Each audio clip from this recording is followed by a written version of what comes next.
Hello, hello. Welcome back to the Growl Podcast. I am the Lady Lioness, and I'm here with my co-host, Nicholas Taenk, the YKI Podcast. Hi, Nick.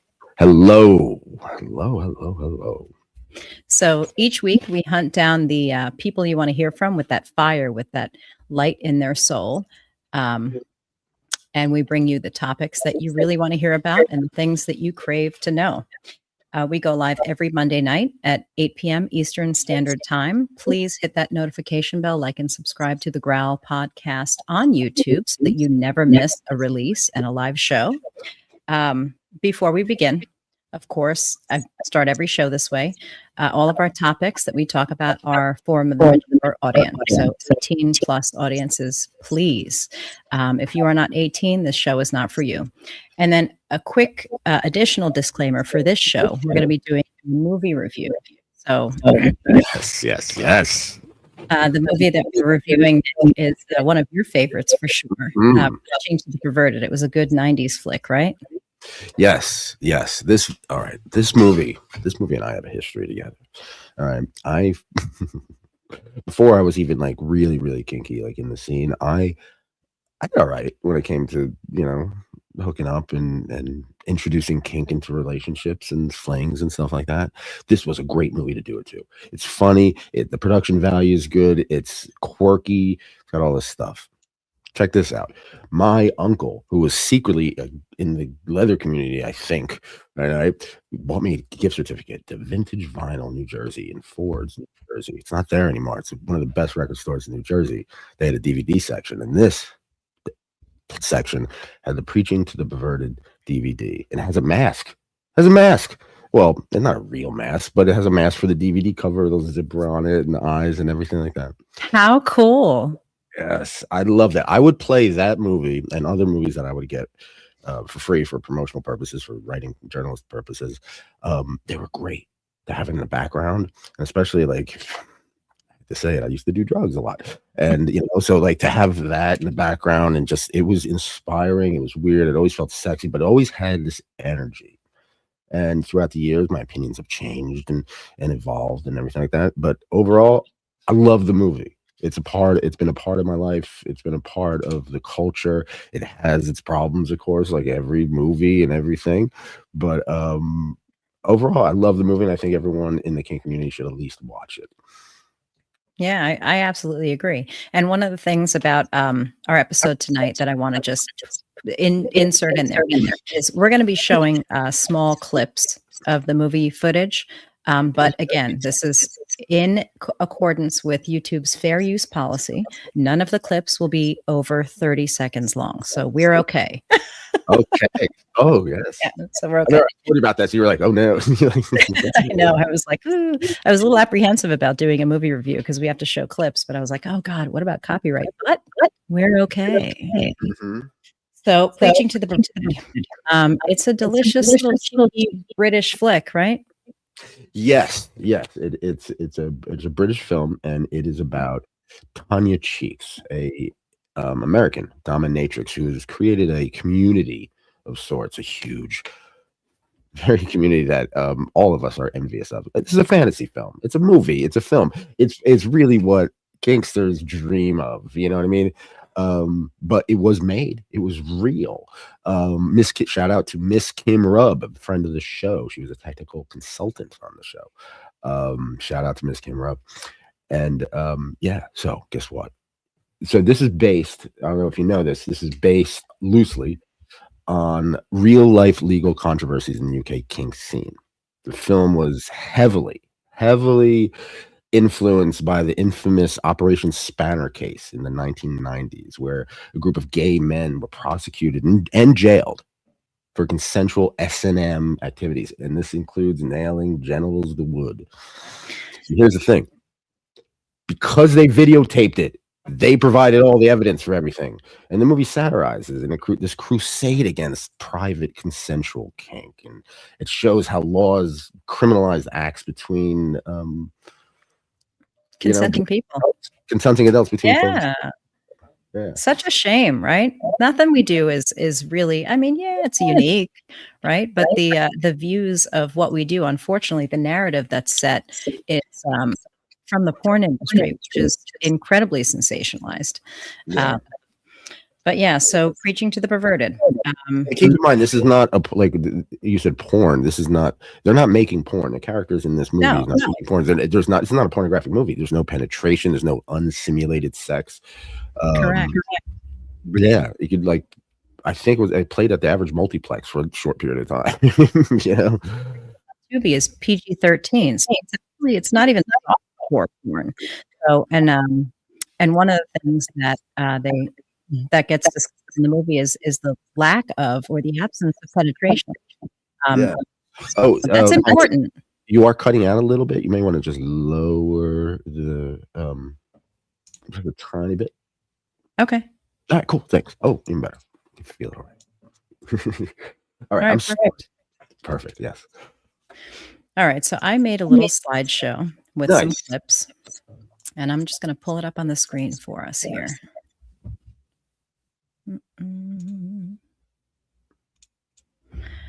All right. So I'm going to start it here. And we've got our title slide for those of us at home who are just listening. Oh, wow. Look at you. Right? Nice. So preaching to the perverted. This is our movie review on the Growl Podcast. And I did a little timeline, a little kink timeline, right? So pre-1990s, we're just talking about from when this film 97 enters the scene and beyond to present day. So pre-1990s, as far as this is concerned, the BDSM and the fetish scene was very much underground. It still kind of is, although not as much anymore. It's more mainstream accepted. But it seldom caught the light of the mainstream entertainment industry. Then you have enter 1990s scene, the movies like Preaching to the Perverted, Exit to Eden, movies like that sort of like dip the toe into shedding light on BDSM and fetishism. And then you move on into, but everything was still very tongue in cheek and very, misunderstood. But what I liked about Preaching to the Perverted when I saw it was that the accuracy is better. I mean, it's not 100%, but the themes of the fact that it transcends penetrative sex, the fact that it focuses on consent and focuses on the practice of BDSM is what I really, what really struck me about the movie. It doesn't really, it sensationalizes the scenes, but it holds true to certain themes that are connected as a thread throughout the movie. Then we've got the 2000s, and you have more scenes like more movies like The Secretary, and that continues to get to mainstream entertainment snapshots into the power dynamic exchanges. And then you've got 2010s, you had the 50 Shades phenomenon, and that's when there was a real surge, influx of people who wanted to know more. And there are folks in the BDSM community who really they hate the 50 Shades thing, and they hate the fact that mainstream is sort of getting a bird's eye view on what it is that we do behind closed doors. And yeah, there is an element of mysticism that should be intact and should be maintained. I agree with that wholeheartedly. There should be an element of exclusivity of what we do, but I think that having movies like this and being able to give, the vanilla world or more mainstream audience a better, more accurate look at what we do, as opposed to letting the porn industry write the narrative, right. I think that goes a long way into inspiring understanding and just a better view of what we do and how it's really not all that weird. And then you've got, of course, the current environment where BDSM and fetishism is much more accepted than it ever was, because we live in, with the exception of really the last year, we had been living in pretty progressive times, wouldn't you say? Yes, definitely, without a doubt. That up. All right, hang on. It wants me to ask for access. Bear with me.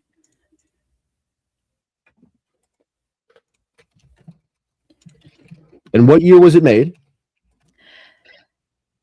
It was made 1997, but it did take it did take a few years. It was banned in Ireland and the Philippines. Give me 1 second. In 1997. Yes. Wow, in 1997, the number one pop song was Elton John's "Candle in the Wind" 1997, which was performed for Princess Diana. And also, just to give you a time period when this came out, "Wannabe" by Spice Girls was very popular. So was "Barbie Girl." Maybe that has, think about it. It's a stretch. And also in the hip hop, big hip hop head, "Hypnotize," Notorious B.I.G.'s "Hypnotize" was huge. It was huge. And also Busta Rhymes, "Put Your Hands Where I Can See." And this is when the Triumph video came out. Yeah. So one thing about this movie, which I always really found interesting, was the symbolism of pink. Right, so right from the get-go, symbolism of pink everywhere. It's in the folders, right? It's in the certain parts of the uniform. It's in all parts of the house, everything like that. Her I think even her pen has like a pink thing on it. Like there's all everything. So ultimately, you think pink symbolizes femininity, womanhood, the power of womanhood, stuff like that. I could be wrong. What's your take on that? What's your take on the symbolism of pink through preaching to the perverted? Symbolism of pink. It's very the movie from one side, Tanya's side of the aisle. We'll separate it into two sides of the aisle. You've got patriarchy on one side, and you've got Tanya and the crew, ultra femme forward on this side of the aisle. And from her side, I mean, all things femme are, something to be celebrated, something to be shouted from the rooftops, something to be honored. So I think, I think the symbolism of pink is clear. Definitely. Okay, so like, there's going to be some spoilers here. So if you haven't seen it, we're not going to spoil too much, but in the beginning, the opening sequence, before it gets really, really cool, the opening sequence is really about Tanya Cheeks coming in, and there's a press.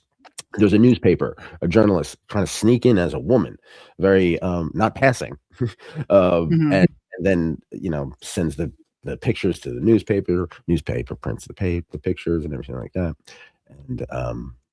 and boom, investigation begins. Christian nation, Lioness, we have to save humanity from the filth of society. I'm telling you. Yeah, but that one opening, I have to admit this. I didn't necessarily bite the scene in my book, but I was definitely inspired. I wrote a book called Your Kinky Friends, and there's a scene where I go to New York. The truth really happened, and when you in the beginning of Your Kinky Friends, and I remember when I showed you this movie, we were on the phone, and I'm like, it's on Tubi, it's free, check it out. And you started watching, you're like, oh my God, Nick, this is great. This is like great. It is. You walk in there, and then the first scene, it gets really cool very quickly when Tanya Cheeks is introduced, and you see everybody going on. And there's so many things going on. And it's not just that scene either. It's her dungeon where there are these montages. Like she's just walking. She's Guinevere Turner is magnificently beautiful. She was also an American Psycho. I don't know if you know that. I think she wrote American Psycho, and she was in. She gets murdered by Christian Bale or Patrick Bateman. She's the rich friend is always talking about like vacationing or whatever. looked beautiful in that blouse. Anyway, I'm off. But walking through the dungeon, you see every single like fetish almost. There's a baby, there's an electro person, there's this, there's that. Yeah, you know? And there is that kind of energy. I try to be inspired by when I wrote the New York chapter of Your Kinky Friends. Which very nice. Yeah. That's good to connect that. Yeah. All right, so I've got my little clips working now. Nice. So the first clip I'm going to play has to do with the propaganda that they show. Hundreds of thousands of people now frequent these kinky clubs. Fetishism is the name, breaking the law of the game. What are the authorities doing about it? When will porno sickos like Tanya Cheeks? Porno sickos. I think that's interesting. So what's that? They're not porno, so they automatically misjudge them from the beginning. 100%. And the news headline, I mean, could it be more offensive? I mean, and untrue. I mean, it just paints BDSM and fetish clubs as morally wrong and should be, as legally punitive, as a legally punitive environment. And then, of course, we talked a little bit about Tanya and the pro-femme energy that she is. Direct from New York's underground, former sex worker, performance artist and lap dancer, now undisputed queen of the scene, Tanya Cheeks! Defying UK authorities by appearing with her bad show. This woman... What? WOMON. I woo no man. It's interesting, right? No man. I woo no man. and so I'm young, right? I'm really young when this came out. Not that. I mean, I'm stupid. Let's put it that way. Young and stupid. 20 years old, out of my mind on drugs, all just trying to have sex all the time. And here I am being a dumb male thinking that like I play this, right? I'm enlightened. You know what I mean? Like, oh, see, but I genuinely liked it. I would play this all the time and like just in the background. It was amazing. I love it. This brings back so many memories. It's so great. Sorry. No, it's okay. And then, there's a big contradiction, and I talked about this, dividing the movie into two, right? You've got the patriarchy and the male centric side of things, and then you've got the uber and this scene really goes a long way to paint the picture of how strong of a hold Parliament has, or how the patriarchy has in the governing body. So I'll play this for you. It's a little bit of a contradiction where you get to see the double standard of male-centric allowances, and then going along with that in support would be the male-approved idea of what feminine behavior would be. So All agree that the degrading of women has gone far enough. Oh, come on, Mr. Harding. The only degrading in the House of Thwacks was happening to hairy-ass men. The House of Thwacks objectifies women. Females who present the image males desire. Oh, come on, you'll have to do better than that. Britain must not allow even consenting adults to harm each other. What about boxing? Manly pursuits are excluded. Hey, what about boxing? what about boxing? Yeah. What about boxing? I know some women who will beat the living shit out of you in a boxing match. Right? Yeah. Oh my God. Yeah. I love that subtext though. The whole theme of it is basically putting up a mirror in a very funny way. Humor is a great way to do this too. On how ridiculous men are. Yeah. I mean, in an organization and in power, at least painted this way. Yeah, it is. Absolutely. And then I want to just play a little clip of Peter's first look inside the House of Thwacks. He was like a fish out of water, a poor wide-eyed kid.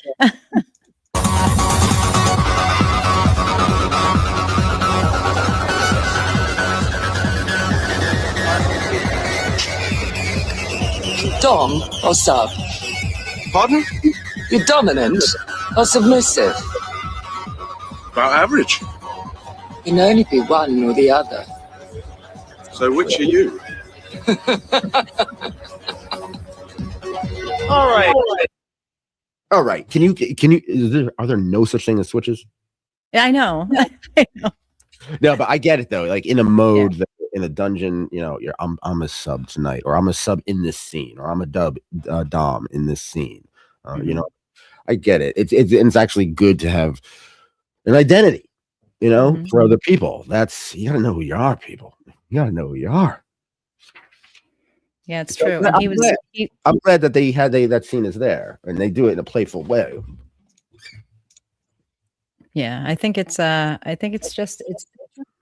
great way when you break it down to just see some evolution of you know how we view things. Like it used to be very black and white, and then there's just this entire spectrum now. Like you said, dom or sub. Well, what about switches? Well, what about, you know, different kinds of fetishes? There allows so much more room, but you know, of course, you can't cover that in one movie. But this did a good job. And I also like to say, like right from the beginning, there are consent issues, right? Like right from the beginning, there are consent issues. But here, keep in mind also, this is fiction. This is fiction. It's fake. Like this is Tobey Maguire is not really Spider-Man. You know what I mean? It's it's fiction. Even this book, my book, I label it as fiction. It's not true, but I label it as fiction because for legal purposes, you got to change certain stuff, and you know what I mean. But it is fiction, so let it be fiction. Let it be what it is. It's okay to get like kind of just lost in the moment. Enjoy. Yeah, no, it is. It is good. Give me 1 second. I just have to fix our next grouping of videos. You know how there's always somebody in the BDSM community. Well, this movie does not really represent the Kink community, but because of this. Nothing's perfect. Nothing's perfect. I view it as it's a miracle they got this made.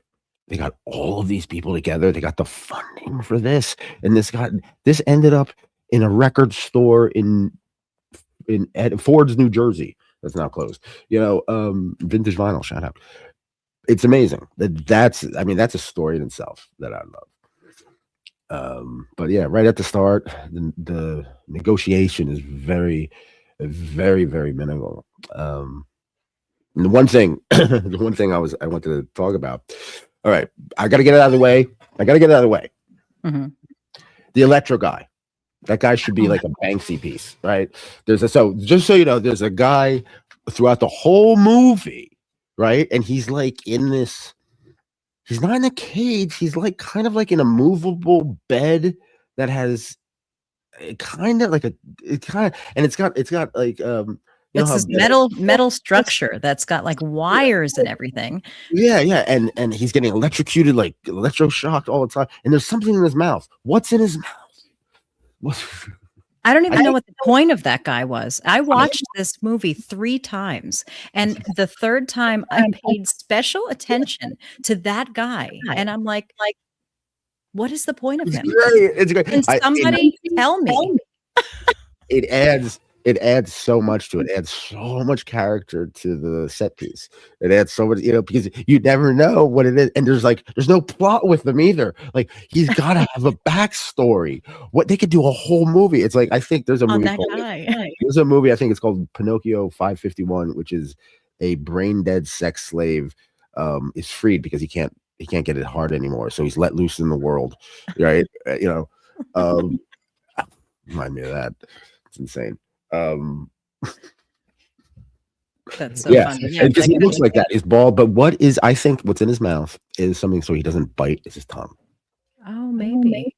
Yeah. I guess maybe get some air. Maybe get some nutrient, because he's like chained to there, just being shocked all day for days. For days.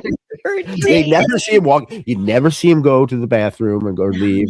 He's not there jerking off or anything. He's just like looking at you like. Oh, the bedroom eyes, those like weird electrical, like he's in the movie Alien, like he's a sexy alien. From behind the pink shower curtain, and she tweaks him for a couple of seconds one time. It's like, yeah, and she does it like out of like obligation. Oh yeah, you're here. I forgot to do it. Okay, and she goes on. Yeah, it's crazy. I don't know. I don't know what the point of that guy was. Does he even have a character name, or is he just Electro Guy? I kind of like not knowing. All right, I'm going to bring this back, and we'll see a couple more clips. All right, so this in this next slide, I have a series of 4 clips that focus on consent and really just how the movie iterates through breaking of norms, and illustrates some more key concepts from how we practice BDSM.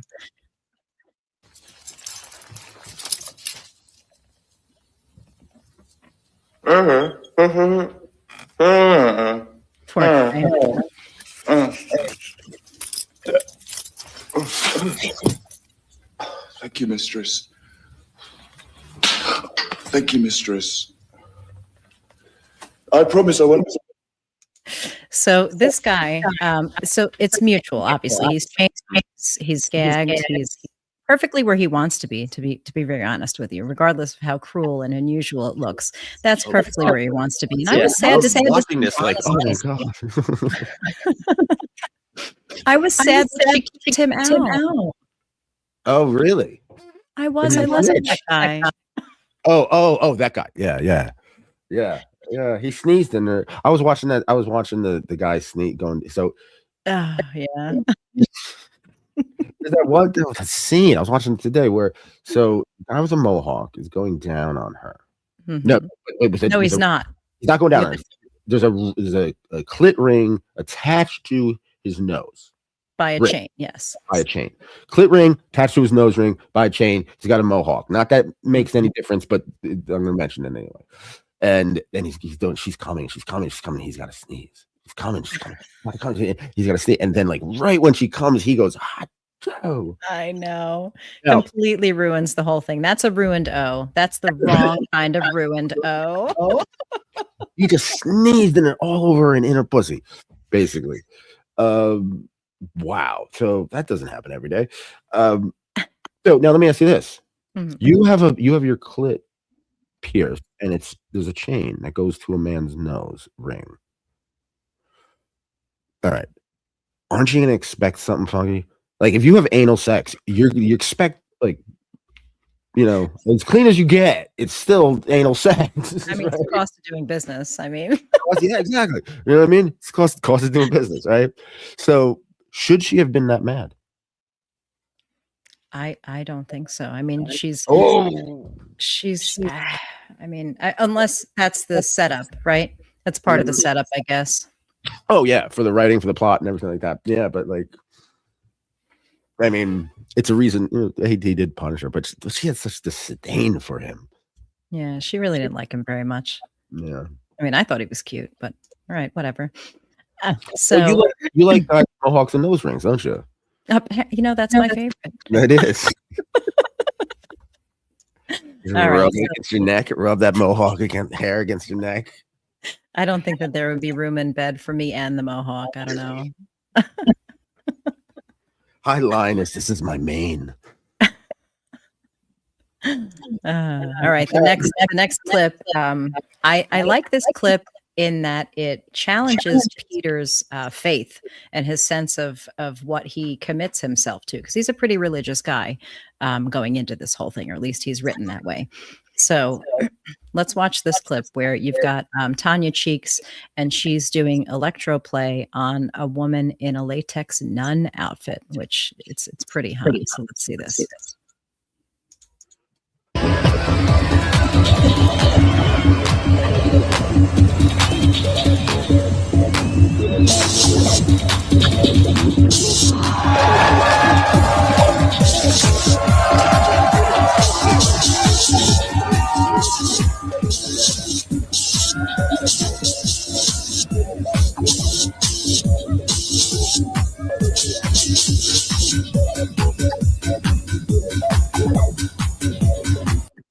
Yeah, you really get to see him process that. And to be honest with you, that is the only time that I have ever seen in a movie a violet wand.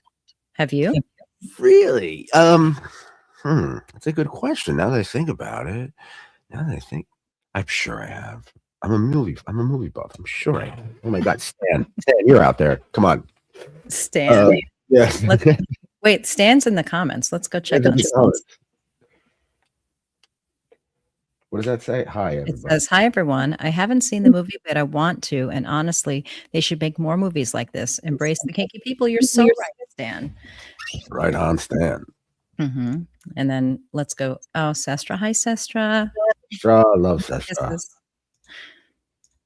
Sunshine. Ah, Sunshine. Whoa, man. I woo no man. That's right. Yes, Sunshine. Girl power.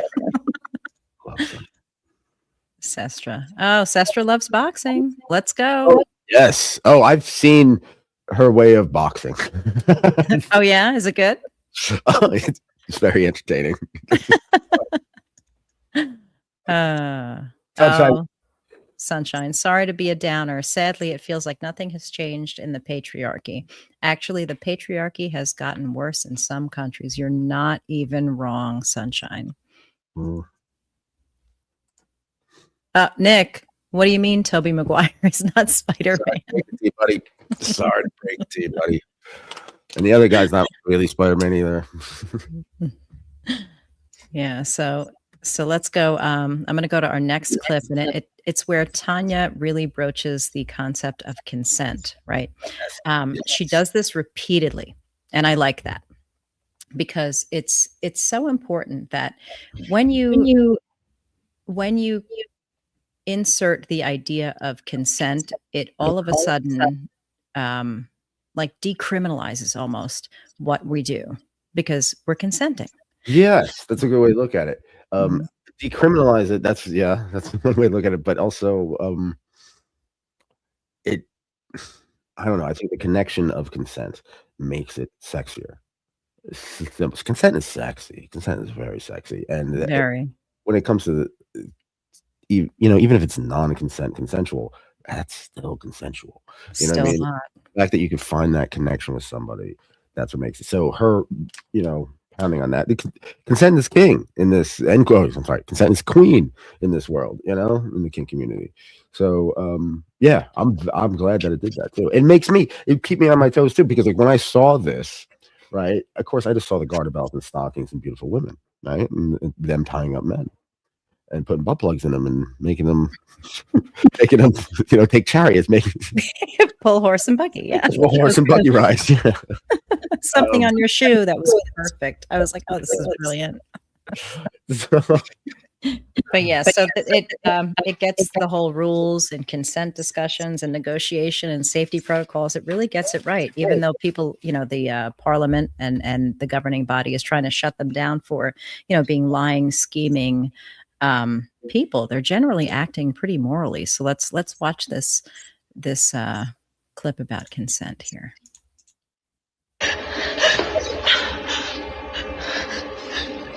Did you want a Maori pattern carved on your arm?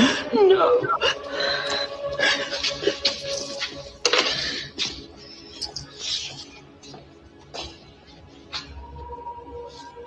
So she breaks up the scene.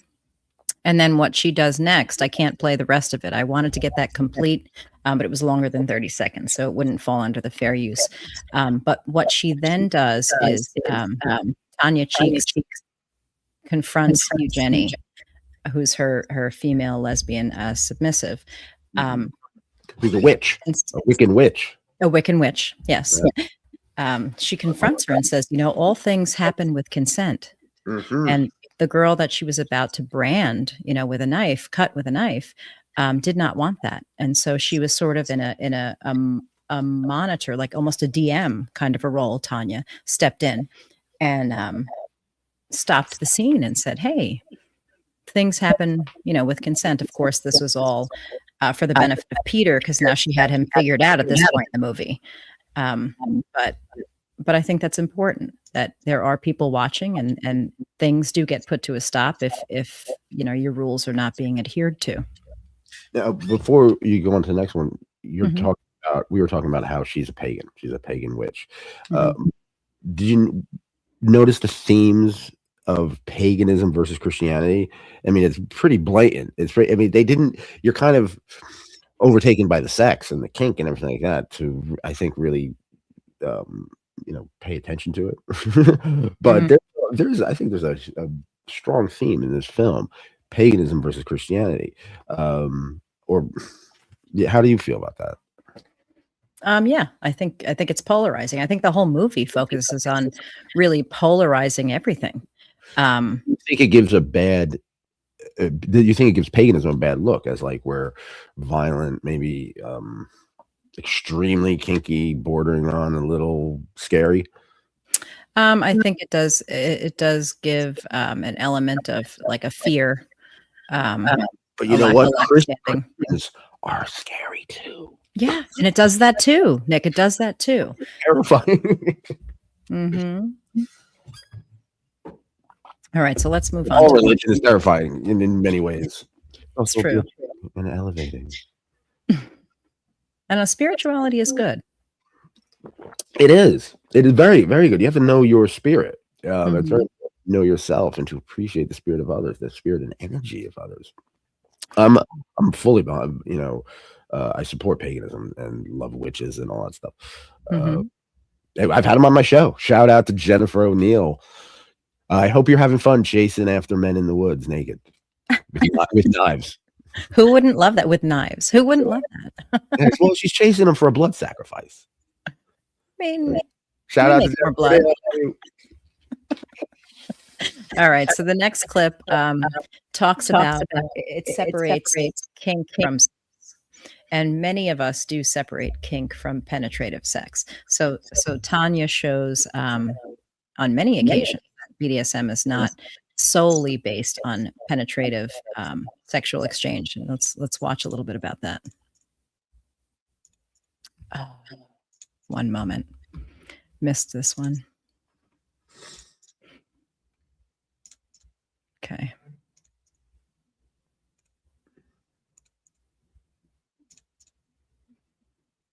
Okay. A very happy bunny indeed.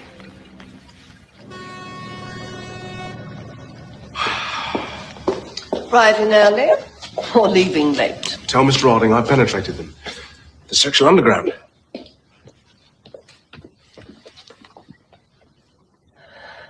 Hey, what the fuck do you think you're doing? No penetration ever. Who do you think I am? A poor guy. All he is just denied through the whole freaking thing. And then she kicks him out. Some people love getting denied. Shout out to Jay Desires. All she does is say no, no, no. She says yes to the show, but all she says to everybody else, she says no. Yeah, people like being denied. He didn't seem to like it though. He didn't seem to like it at all. No, poor thing. Puppy dog. See, that's a difference. You have sympathy. You see the sympathy. That's beautiful. I do. All right. So kink, when we think about the setup there, kink, when we practice it ethically, it's not about chaos, and it's not rooted in sex or intercourse. And I think that this movie really does a great job of creating some distance between the ethical practice of BDSM and really what the industry's representation of it is. And I think that, I can't say it enough. I think, porn is great for, theatrics and for some alone time sometimes, but not porn. A lot of these kinky people are doing. A lot of porn people have been on my show, and mostly the fetish people, the fetish porn stuff. People, they are doing their thing. The creativity is there. I think now it's because of the internet. Funny, and how it's easier to kind of like, you put it out, you can take it off, you do all these things with it, but you can do really, really creative stuff.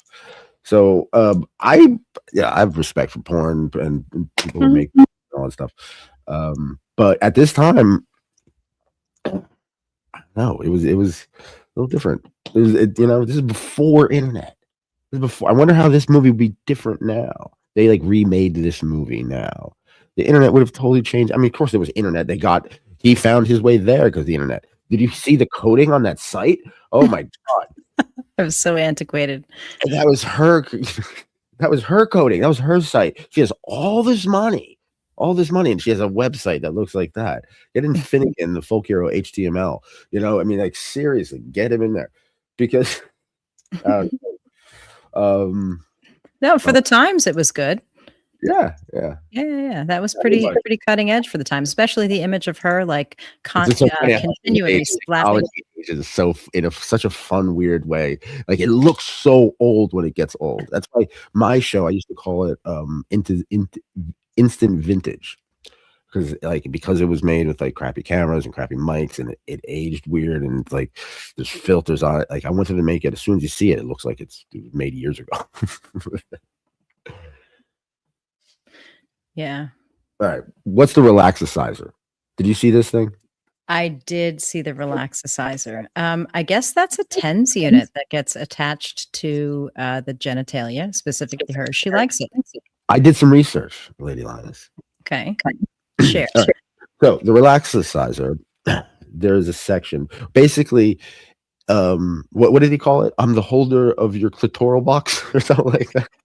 Yes. So it's a box. It's an electroplay box, and it's all pink, and it has a thing that's a relaxicizer in big letters. It's obviously fake, but of course, I have to do my due diligence as a journalist and look it up.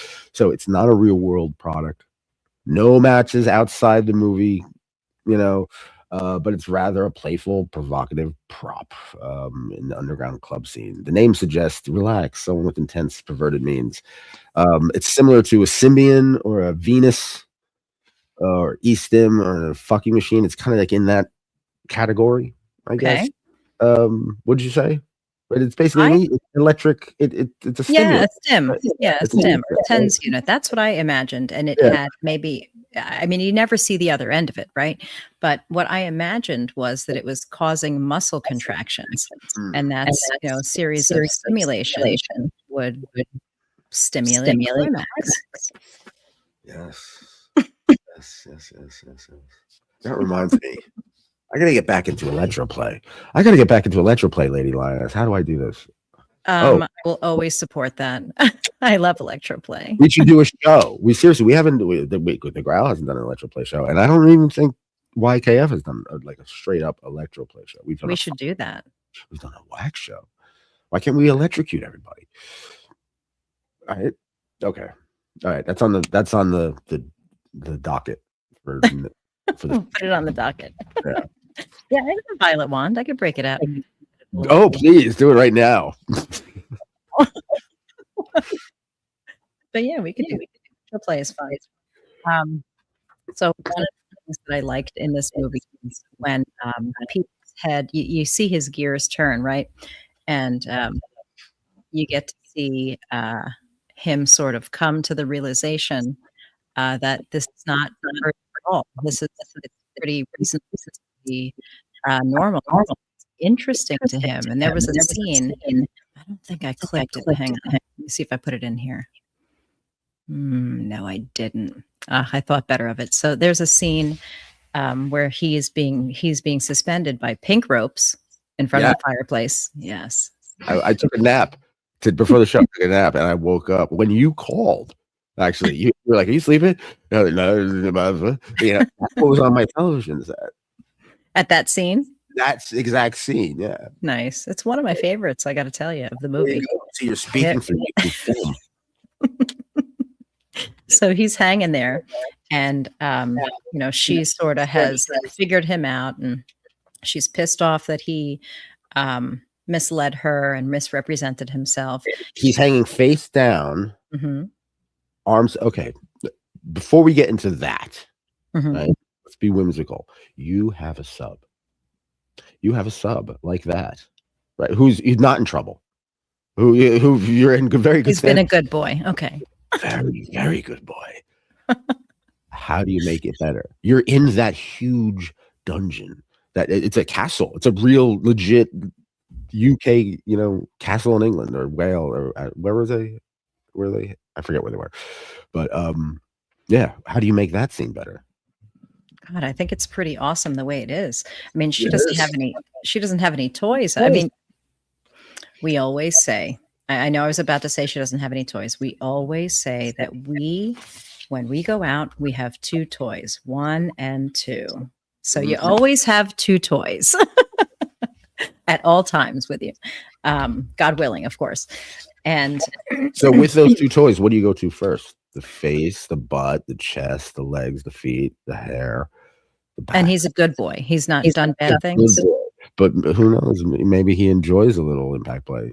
Maybe, maybe he enjoys, he like 3-fisted. I don't know. What do you do? It's a weird angle to fist at. But sure yeah, I think pull it off. I'll probably slap him a little bit lightly in the face, get his attention, touch his body, pinch him a little bit. He's got nipples out, and he's got nipple rings. Which she put nipple rings on him. Yeah, she put nipple rings on him. Yes. He wasn't that hesitant. He was like, but he wasn't. He was like, oh my God, I couldn't believe you did that. So I think he enjoyed it a lot more than he put out. I think you're right. And then in standard movie fashion, standard Hollywood fashion, they were completely healed when he ripped his shirt up to show them the next day. They're all perky and like, by the way, he had complete muscles. No, but standard. But yeah, I would definitely tweak his nipple rings, and I probably would do the same thing she did. Probably would. I enjoy that. So.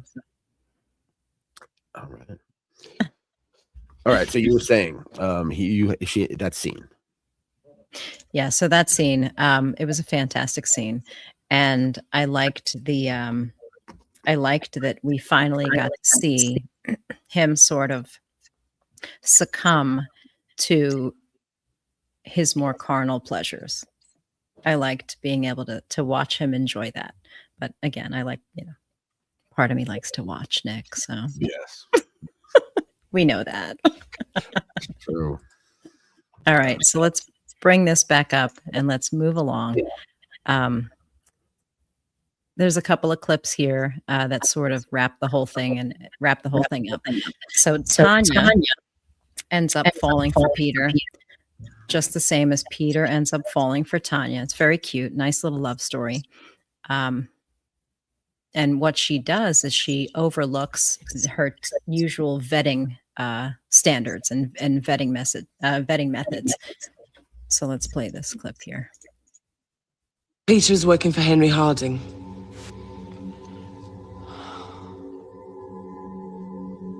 How did you find out? I went through his briefcase. Mistress didn't carry out her usual diligent checks. Yeah, I mean, she liked him. So what are your thoughts on vetting? It's important, right? It's essential. It's essential. References go a long way. In my book, Your Kinky Friends, I write all about that. Gave me quite a summer. References go a long way. And sometimes, Young Bleed said it best, or actually Scarface said it best. I'm only as good as my balls and my word, right? For a kinkster, really you are. So that means be a good person, be around good people, and good people will vouch for you. That's the way to get in everywhere. I've not done shows because I had to vet people, because of certain things that they may be harmful to other people. I didn't want that on my show. I want it to be a positive show. It's very rare that people come to my house, even at the Manor. I want the Manor to thrive. I want tons of people there. Enough, to be good, but I want them to be good people, right? I want them vetted people. I want them to I don't want them to embarrass me. And when I embarrass me, I don't mean spill something or to say something that's off-putting. I mean do something horrible.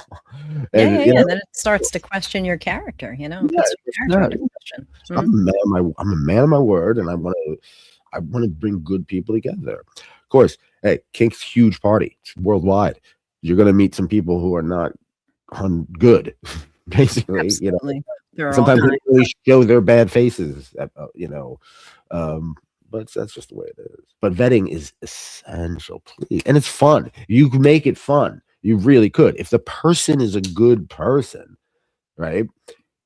And you don't know them, you could have fun. We could do a whole show just on that, on how to make vetting fun. And it's a great conversation starter. You could reconnect with people you haven't seen. Hey, do you know this person? Blah, blah, blah. Oh, I haven't. Yeah. Oh, they're cool. Oh, yeah, they're cool, but they smell bad. Oh, okay.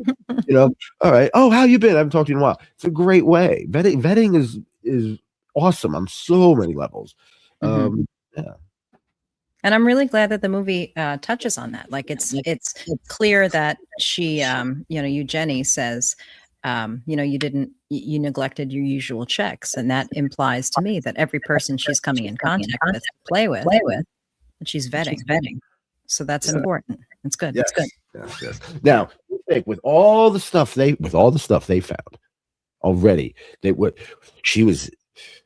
Tanya Cheeks was in too deep. So the subplot is that this young man is working for Parliament, infiltrating, and they're spending all that money, as he says, on camera equipment, on spy equipment, and all this stuff, and time, and they're billing and stuff like that. He's putting himself at risk. All this money to investigate Tanya Cheeks. Tanya Cheeks finds out that he works for Parliament, and he lied about it. That's a huge no. Oh my God. I'm not calling anybody out, but a very good friend of mine in another state, I was on the phone with her for a long time. Basically, this guy that she was with, sub, right, for a good 2 or 3 years, turned out to be an undercover cop. Wasn't investigating her, wasn't investigating the kink community, but just lied about it because he didn't want to. He's an undercover cop. He didn't want everybody to know he was an undercover cop. Yeah, he didn't want that to taint his experience or prevent his experience. Yeah, but that sucks. Yeah. You got to be honest about who you are, because if there are people, especially if you're in a professional exchange with somebody like that, it's not cool. Just be open and upfront about it, and that's the thing. So he lied to her about that. And yet they still fall in love. They still continue. They're still going. Would that happen in the kink community? Most of the kinky people, most of the kinky women I know would cut that motherfucker off in a second. What am I wrong? Oh, you're 100% right. If somebody's not being honest about who they are, they don't get access to who I am. Right on. Good for you, Lady Lioness. Mm-hmm. Each stroke purifies the submissive. Each stroke. All right. So more on consent. Yes. Let's get this.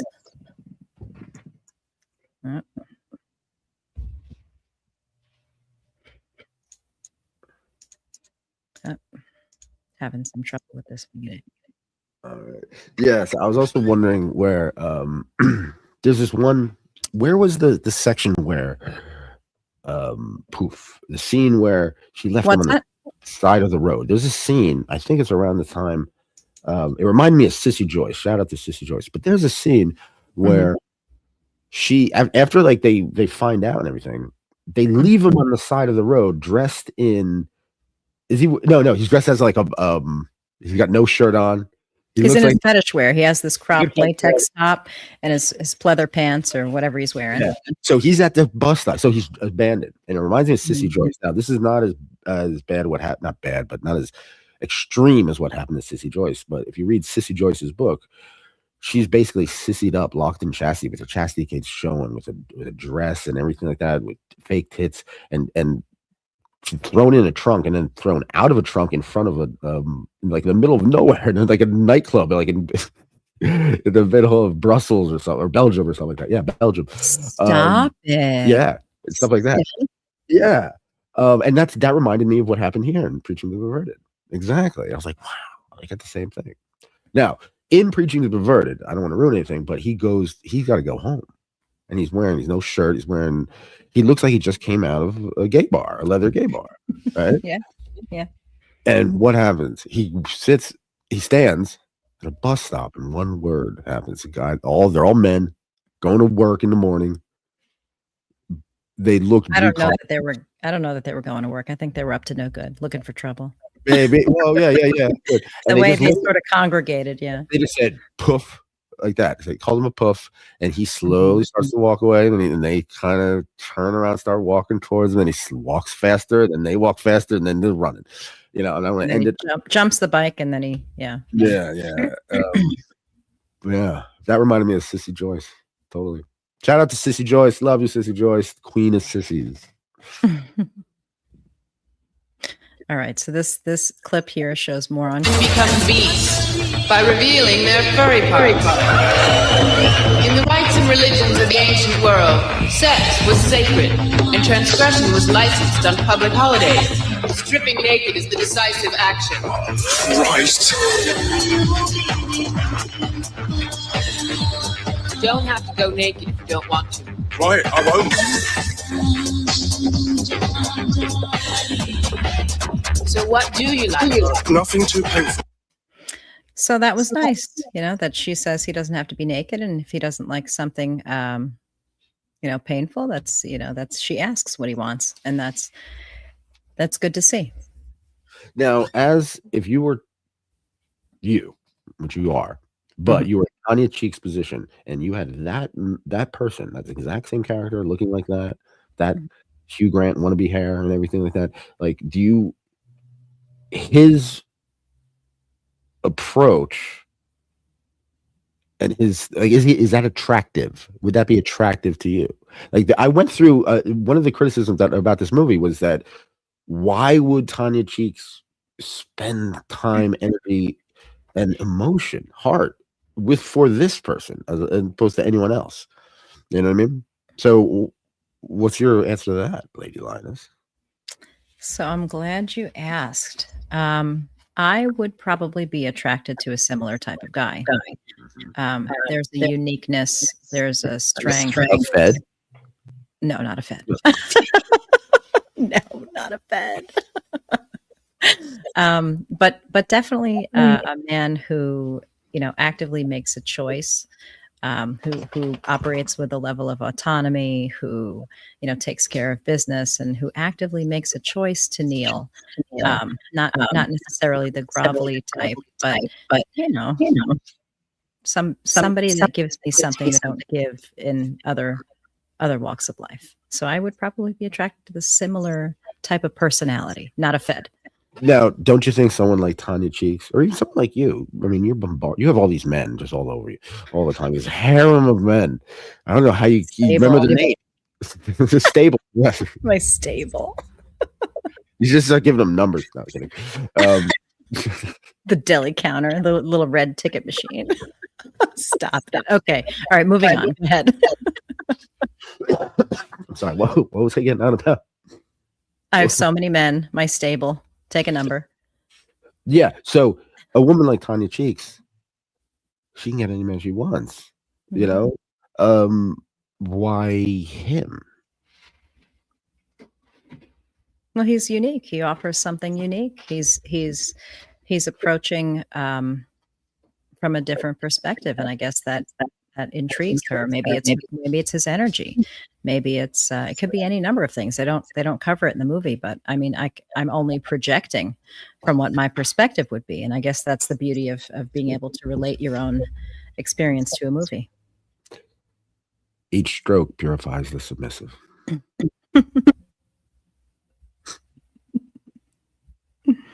So he's a DIY project. Is that what you're driving at?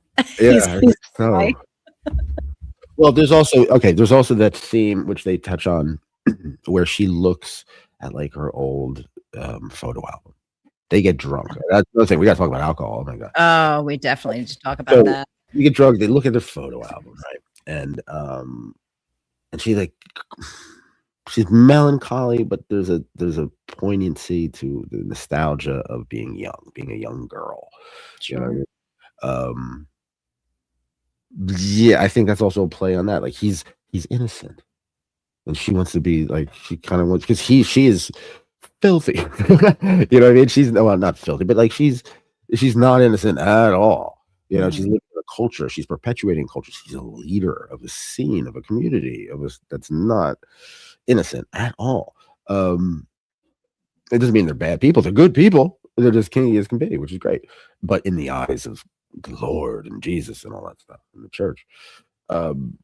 That's what I wonder sometimes. You know what I mean? All right. What do you have next?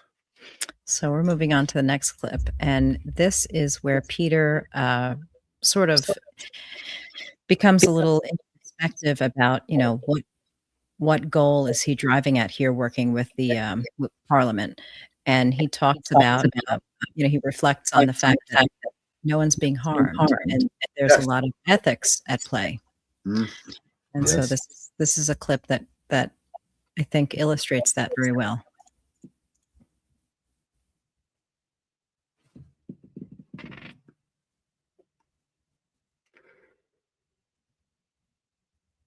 It's not playing. I totally forgot to put it back on the screen. Sorry, guys.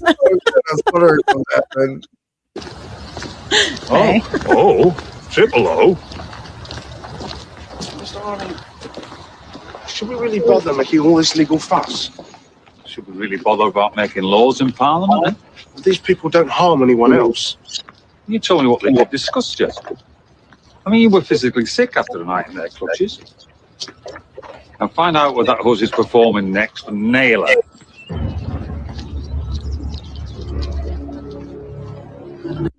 I think that's very interesting. He starts to feel badly for pursuing something that really doesn't really need to be pursued, because it's being done ethically. It's being done in a reasonable way, and I think that's important. Very important. Very, very, very, very important. And he feels so deeply and has fallen for this woman, Tanya. How could you not? How could you not? At the very end, he commits perjury. He sort of backs out of the whole thing after she spits in his face, and she's wildly pissed off at him. She's been betrayed, and he comes to his senses and he follows his heart, and he really comes through. Now, I'll play this clip for us. This is where he the point in the movie where he commits perjury on the stand for her. Camera lying? Or are you lying, Mr. Emery? The whip blows are pulled, the piercings are faked, the electrical shock machines were not connected. You have sworn upon the Holy Bible. Bear in mind that if you now declare that your first testimony was false, you thereby admit both perjury and contempt of court, both of which are punishable by a prison sentence. The accused are as innocent. I mean, that's a testament to love right there. That is. Oh, wow. So it ends up. Here's a question. What did you think about the ending? The very end, where it ends up, spoiler alert! We spoiled the whole movie. We're spoiling the entire thing. So, ends up the first time that they are intimate together is during an enactment of her dirtiest fantasy, which is a vanilla end. Really, it's the wedding night. She's in a white dress, he's in a tux, and they rent a hotel room, and they end up just being very vanilla and having, I guess, whatever version of vanilla sex that they end up having. And that's where he loses his virginity, and then she ends up pregnant. So he goes away for 9 months, conveniently 9 months. And then he comes out, she shows up to pick him up from being released on release day, and she's, got her baby bump. She's touting that baby bump. And then, I think that's, I don't know why they needed to go there, but I mean, it was cute. Well, I think that they wanted to show the beginning of a foundation, how a lifestyle can be okay for a family like this. Like you can raise children. They don't have to be a part of the sexual aspect until they're older, if they want to be. But you could still live an active sex life, keep it separated, but it does end with him basically with the credits going up, and he's holding a big, and he's walking through the dungeon, and no one's in the dungeon. The man's not even there. The electric man is not even there. I know. Where did he go? Where did he go? Finally let him out.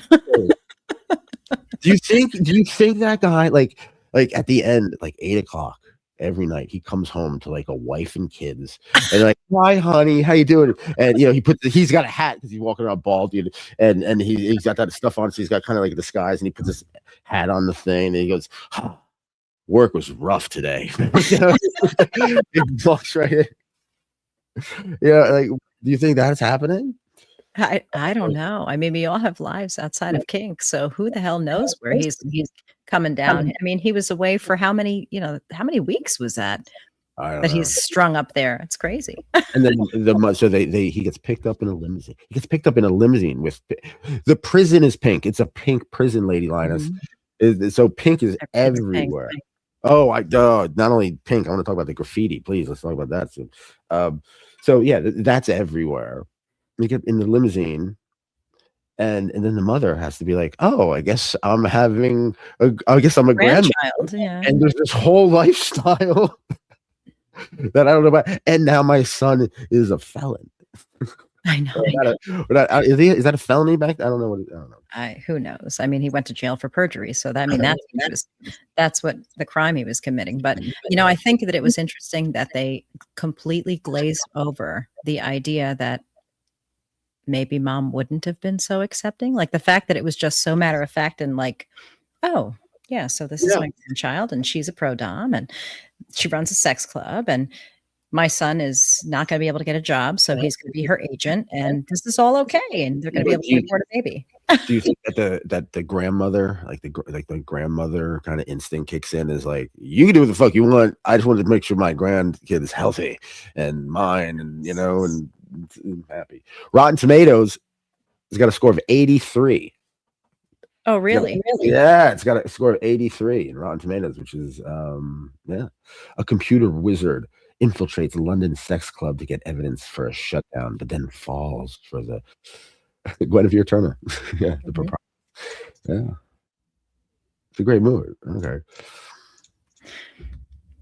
All right, so I'm going to take us through the final scene that I have here, and this one.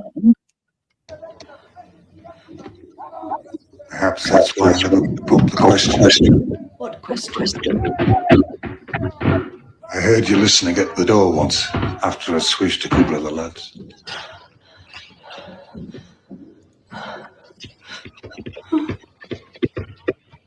I'd never stop for anything. So that's an interesting scene in the basement where they're fleeing being found, right, by this journalist who's investigating them, who's gone after them. That was the cross-dressing journalist from the beginning. And yes. I wanted to say about that too. How come I think cross-dressers get a bad rap in movies? They're always like the people that causes problems, like in this, or there's the serial killers in Silence of the Lambs. I would like to have seen something a little more pro cross-dresser. It doesn't have to be like. I mean, they covered a lot of them. Yeah, could be wrong. Nitpicky. It's not bad. All right. You like what you like. You do. You like what you like. All right. One thing I would love to talk about. All right. I had a liver transplant, Lady Lioness, but before all of that, wildness, that trauma that I had to go through, I was abusing my body with drugs. Still, so it's like me and my lover at the time were watching this movie and we were high or something like that. I still thought, wow, there's a lot of alcohol in this movie. I thought that doesn't mix. I thought you go to a BDSM dungeon, there's not supposed to be any alcohol there. That's what my friends tell me. You know what I mean? That's what I've read. But you know what I mean? This is supposed to be my introduction to BDSM, right? It's supposed to be an introduction to a lot of people's BDSM. It wasn't my introduction to BDSM. I was pretty into it. But still, there's tons of alcohol in this movie, and alcohol is the catalyst. So, shout out to Sunshine, She asked a very important question. Okay, let me find her question. Do they have to get drunk to get romantic? So That's a great question. What do you think? Do you think they had to get drunk to get romantic? I don't Especially think with his personality and her personality and everything going on. I don't think they had to get drunk. I mean, some people use drugs and alcohol as an escape or as a coping mechanism.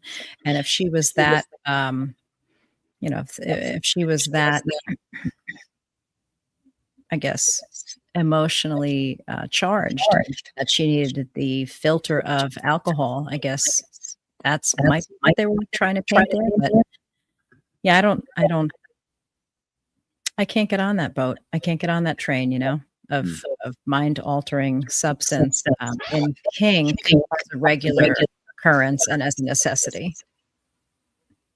I have to admit, I mean, in the book, Your Kinky Friends, I'm going through loss. I'm drinking all through the book. I'm not proud of it, but it's a realistic depiction of what happened. The document what happened.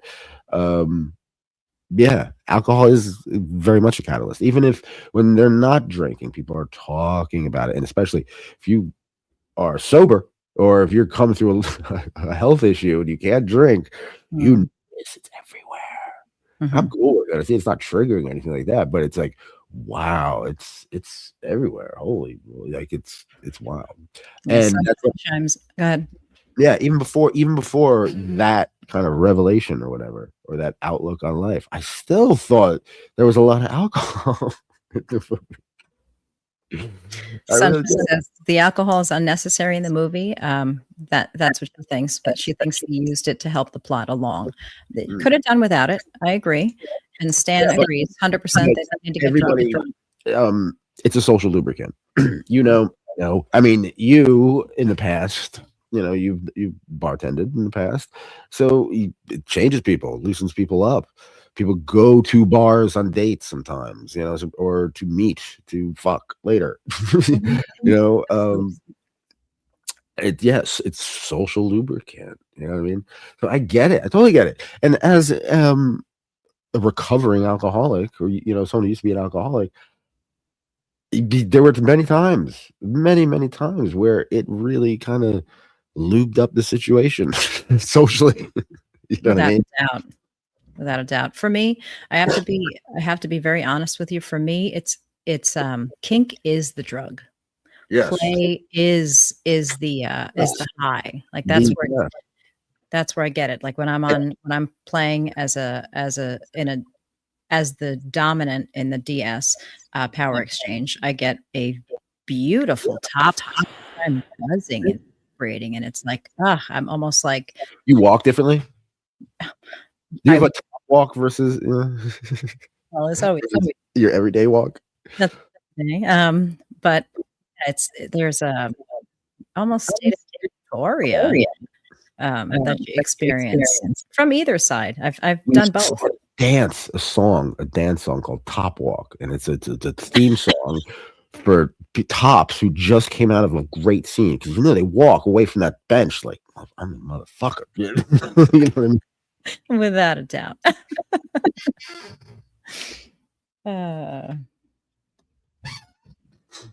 All right. Anything else you want to add? The graffiti. What is the graffiti? Okay, so all around I see platypus. Check it out. It's all over the movie. What does that mean, platypus? And then there's one shot. There's one shot of the sub, and she's got garter belt and stockings, and she's out. I think she's pumping gas. Yeah, just pumping gas, and as someone who enjoys this, like this sissy maid thing, I like, for my queen, I like kind of having the petticoat up so you could see the cage cock. You know what I mean? And she has it real high like that, right? So, but she's out in public. But behind her, in all pink letters, there's platypus, badger, stout, STOAT, and then platypus. Those 4 words: platypus, badger, stout. It looks like stout, but it's not stout. Platypus. What does that mean, Lady Lioness? You've done. I don't know. You don't know? Please, I don't someone. know, Nick. No, let's. It's solve like the mystery. electrocution guy. What is he doing? Like, there's things in this movie that I need to understand. And that's the beauty of this movie. Like when I was writing my books, I put stuff like that in there. Hopefully, someone would notice and be like, "What is this?" That's so cruel, Nick. You got to explain it. Yeah. Fun. It's like the MacGuffin in Pulp Fiction, the case. You know what I mean?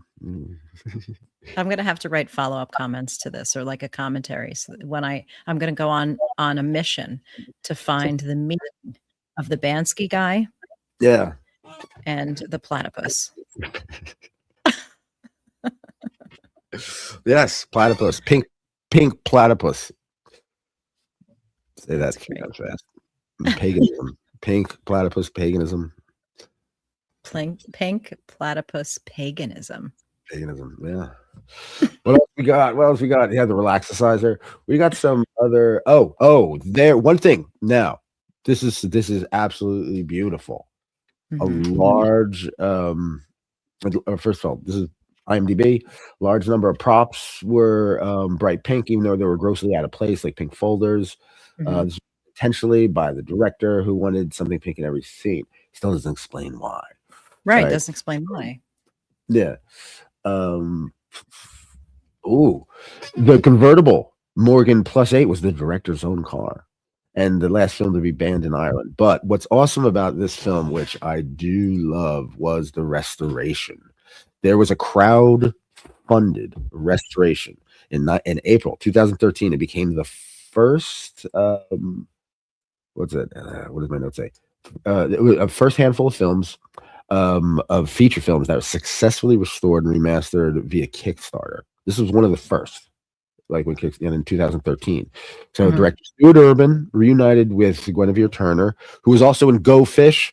For all my lesbians, indie filmmakers out there, Go Fish is a wonderful, a very low budget, black and white independent movie that Guinevere Turner wrote and directed. I believe she's definitely starring in it. I could be wrong about the wrote and director, but she definitely starred it. She looks completely different. So Christian Anholt and the whole crew, they had this campaign, and the film had a fan base, and they crowdfunded the restoration and the re-release. I have it. It's beautiful. It's great, and I highly recommend everybody seek it out and get the restored version, because it's great. Support this movie. The fact that the Kink community came together to re-release it and restore it, that says something. That's a testament to the Kink community. I'm proud of that. And right now, you know what? As a person who loves Kink and the Kink community, I'm proud to be promoting this movie. You know what I mean? And I'm not doing it. They didn't pay me to do it. They didn't ask me. I'm doing this because I love the movie. You know what I mean? So it's genuine. Yeah, free on Tubi, everybody. If you want to watch it, free on Tubi. It's on Amazon Prime as well right now. Yeah. All right. Well, what else? Anything else you want to? Any other quandaries that movie has left us with? Yeah, it's a very inspiring movie, and there's so much in it. It's a movie you can watch multiple times and get something new. My old MO kind of was have it on in the background. You know, it's a good conversation piece too. I think we should play it at the Manor and have a party for a movie night.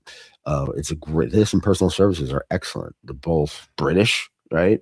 And they're both about women who are starting or have started their own femdom community. And they're both loose. Very Preaching Perverted is not based on a true story at all, but you know, it's inspired by But Personal Services is. Yeah, there are great movies out there, people. There are great kinky movies out there. I mean, they're awesome. We saw Pilion, the Alexander Skarsgård. There's some interesting movies on Tubi. Yeah, there's this one movie that's really wild. It's called Boy Meets Girl, right? It's on Tubi, and the whole plot is this woman meets this man at a bar, brings him home. She has like a dentist chair, and then she just tortures him and kills him. The whole entire thing. Like she makes him piss himself, and it's like a sexual thing and stuff like that. But it's, you know, it's there's a sexual femdom aspect to it. She brings other women in and stuff like, because it's a whole feminist thing about like destroying men. And then she offs him. Oh God! Oh, no, Don't she offed a lot of people. Like it's wild. But we don't want to break our toys, friends. Don't break your toys. I don't know what the hell that movie was saying, but there's a lot of cool stuff on Tubi. I highly suggest it. It's a great resource. We should come out with a Growl movie suggestion list, like a recommended movies list. We could do it right now. We could start it. Preaching Perverted is on top of the list. Personal Service. Personal Service is another one. Terry Jones from Monty Python directed it. I'd throw Pillion in there. It gives you insight into I'm not into leather daddies personally myself, but the culture is fascinating and beautiful, right? And it resonates in all aspects, all subcultures of the subparts of the kink community. Safe Word, 100% Safe Word. This is a Japanese. There's a lot of movies called Safe Word. There's no movie like this. Here, let me make sure I get the right one up on the phone. Yeah, Safe Word. This is a Japanese movie, and it's about a young J-pop wannabe. She's a very young girl, and she meets this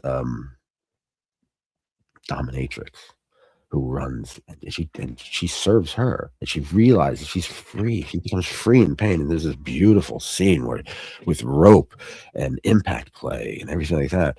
And I know a good kinky movie when we have to shut it off and do something kinky, right?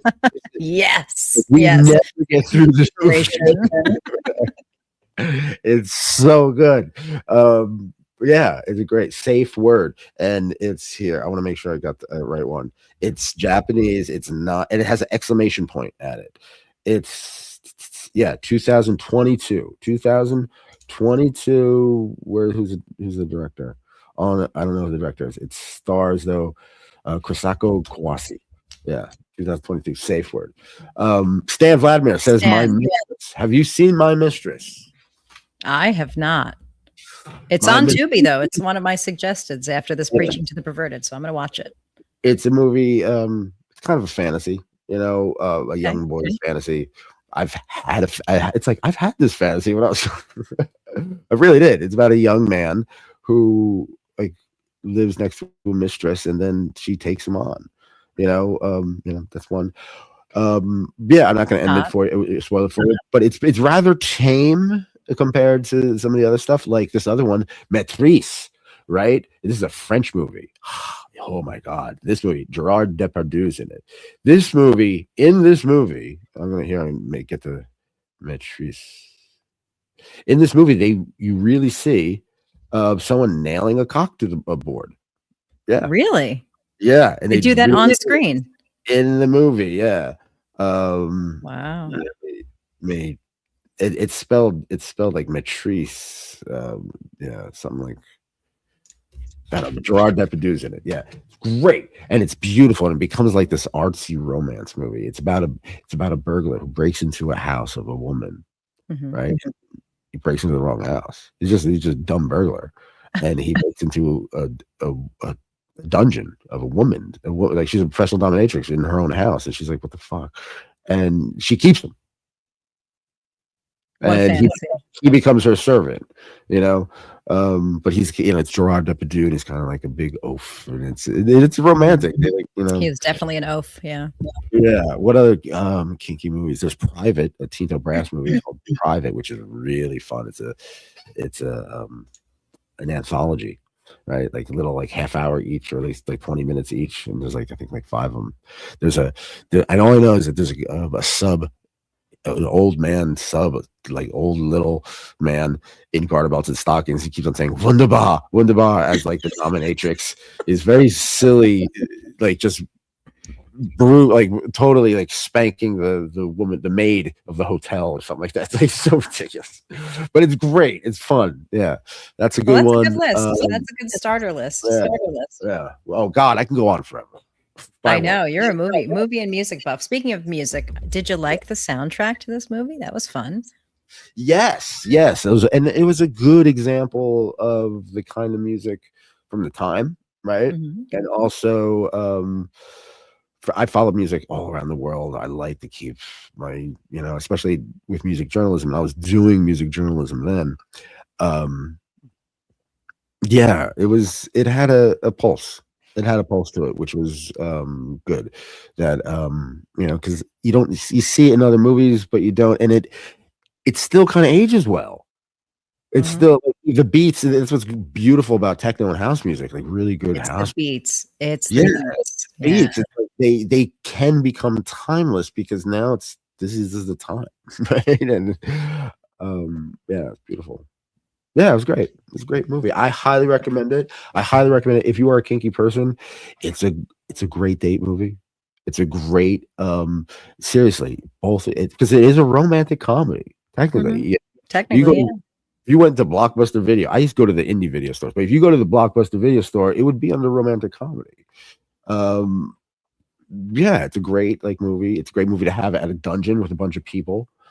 Yeah, I highly recommend it. And it's a great conversation piece. It's always because it's got every fetish, and you could always say, "Oh, that's cool. I want to try that. You want to try? Yeah, I try that. You try that? Okay, let's go try that. Let's turn off this movie and go try that." That's a thumbs up movie, in my opinion. Absolutely. And if anybody figures out anything about that electrocution guy or that electrical, and platypus, please let us know. Call me. You know what? There is that could be that guy, right? He could be working for Parliament. He could have Oh, you think he's the deep, infiltrated cell that they sent in? wrote to the sequel. He's yeah. I don't know. No, it's the dumbest theory ever. But still, what is going on with that guy? Where is he? Oh, and of course, I got to give a shout out to the gentleman who delivers stuff to the place. Oh, with his son. Yeah. His son. I think I could be wrong, but I think that's the guy from Shallow Grave, the Ewan McGregor movie, and also the guy in Train Spotting who bought all the stuff from them at the end of Train Spotting. I think that might be the same guy. I could be wrong. Could be wrong. Maybe. Looks just like him. He does good work. I mean, maybe. Good work. Yeah. Yeah. And remember, push the woman button. Don't push the yes. Don't push the men button. All right, my friends. That was today's Kink Cinema Deep Dive. Enjoy the movie. Watch it. It's free on Tubi. If you liked the clips, if you liked our show on, if you have anything to add, please comment when the video comes back out. Like and subscribe to the Growl Podcast. Make sure that you never miss a thing, and hit that notification bell. And if you can, we could use some support. We've got some software to make sure that we're keeping up to date with, and you can support the Growl on Cash App. It's $ the Growl Pod, one word. Every show, right, Nick? Every show could be our last. True. We don't want that. Yeah. I'm working on guests for this Sunday, actually. So anyone listening, if you're open this Sunday, I put some feelers out, but still, I like to live in the now. And how can we support you on YKF, Nick? Tell us. You can support me, Cash App. It's all capital YKF, but the lowercase Taenk, Tanek. So YKF, $, YKF Taenk. You can also buy me a coffee. You can buy me a coffee.com /Taenk. Buy me a coffee. And also, please read a book. Read a book. The Coolest Way to Kill Yourself. This is how I became Nicholas Taenk. This is a wild story, but ultimately it's a love story. Like this. And this Preaching to the Perverted is listed and referenced in the book multiple times. Yeah, we would watch it. Lynn and I would watch it a lot, and we got a lot of ideas from it. So I'm all for it. And go to yourkinkyfriends.com. Subscribe to us on Spotify, please. I put stuff on there first. This is going up on Spotify before it comes out officially.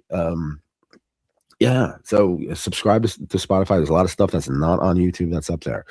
And yeah, just be cool, be kind, keep an open mind. Very nice. Good show. Great show. Ooh. What a great song. Shout out to Oracle Jane. Yes, shout out to Oracle Jane Doe.